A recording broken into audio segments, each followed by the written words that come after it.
A dollar sitting in your drawer for 10 years is not the same dollar when you pull it back out, even though the number printed on it never changed. That is the strange trick of money that almost nobody explains clearly, and once you see it, you cannot unsee it. The number stays the same. What that number can actually buy quietly shrinks.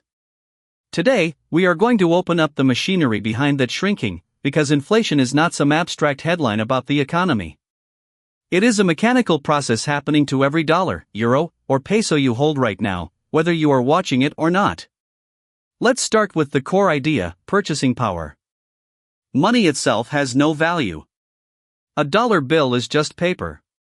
What gives it value is what it can be traded for: bread, fuel, rent, a haircut. Purchasing power is the real question behind every price tag. It is not how many units of currency you have, it is how much stuff those units can actually pull out of the world. And here is the mechanical fact worth sitting with: purchasing power is almost never fixed. It drifts, and it drifts in one dominant direction over long stretches of time, which is downward. Why do prices tend to drift upward year after year? Mechanically, think of an economy as a giant marketplace where more units of currency are gradually introduced over time, whether through lending, government spending, or the normal expansion of a growing economy. When the amount of money circulating grows faster than the amount of actual goods and services being produced, each individual unit of money has to stretch across more transactions. Stretched thinner, it buys less. That is inflation in its simplest mechanical form: more money chasing a similar amount of stuff, so each unit of that money loses a little bite of purchasing power. It does not usually happen in one dramatic jump. It happens quietly, 1% or 2% at a time, year after year, almost invisible in any single month but unmistakable across a decade. This is where the invisible leak comes in, and it is the part people miss the most. If you hold cash and it just sits there, doing nothing, earning nothing, you might feel like you are being careful. You are not losing money, right? The number in the account is not going down.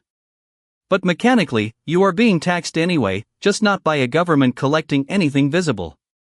You are being taxed by rising prices eating into what that stationary cash can buy. Every year prices creep up a little, the silent tax collector takes a slightly bigger bite out of your pile, and no bill ever arrives to tell you it happened. That is why inflation gets called a quiet, invisible cost. There is no line item. There is just less purchasing power than there used to be. Now here is a tool that makes this concrete and genuinely useful: the rule of 72. It is a quick mental shortcut. Take the number 72 and divide it by a percentage growth or decline rate, and you get roughly how many years it takes for something to double, or in this case, halve. Say prices are rising at about 6% a year, just as an illustrative example, not a prediction. 72 divided by 6 is 12. That means, roughly, in about 12 years, prices could double, which mechanically means the same pile of cash, unchanged in number, would buy only about half of what it buys today. Even at a gentler illustrative rate, say 3% a year, 72 divided by 3 is 24. 2 dozen years, and that unchanged pile of money has, in real terms, lost about half its punch. This is not a scare tactic. It is arithmetic. It shows why a slow, boring, small yearly drift becomes a massive change once you let time compound it. This is exactly why a big pile of cash sitting completely still can feel safe and mechanically not be safe at all, at least not against this particular threat. Cash under a mattress, or sitting completely idle for many years, faces zero risk of the number going down. But it faces near certain risk of losing real purchasing power, quietly, every single year, through that invisible leak we just described. Safety is not just about the number staying stable. Real safety has to account for what that number can actually do for you later, which brings us to one of the most important distinctions in all of personal finance: nominal versus real. A nominal number is just the raw figure, the number on the screen, unadjusted for anything. A real number is that same figure adjusted for the effect of rising prices, showing you actual purchasing power rather than a lonely digit. If your income grows 5% in a year, that sounds great in nominal terms. But if prices also grew 5% that same year, your real, inflation-adjusted position did not move at all. You are exactly where you started, even though the number on your paycheck looks bigger. This single distinction, nominal versus real, changes how you should read almost every financial headline, every account balance, every long-term plan. The number alone tells you very little. The number relative to the shrinking or growing power behind it tells you the truth. So what is the calm, practical takeaway from all this machinery?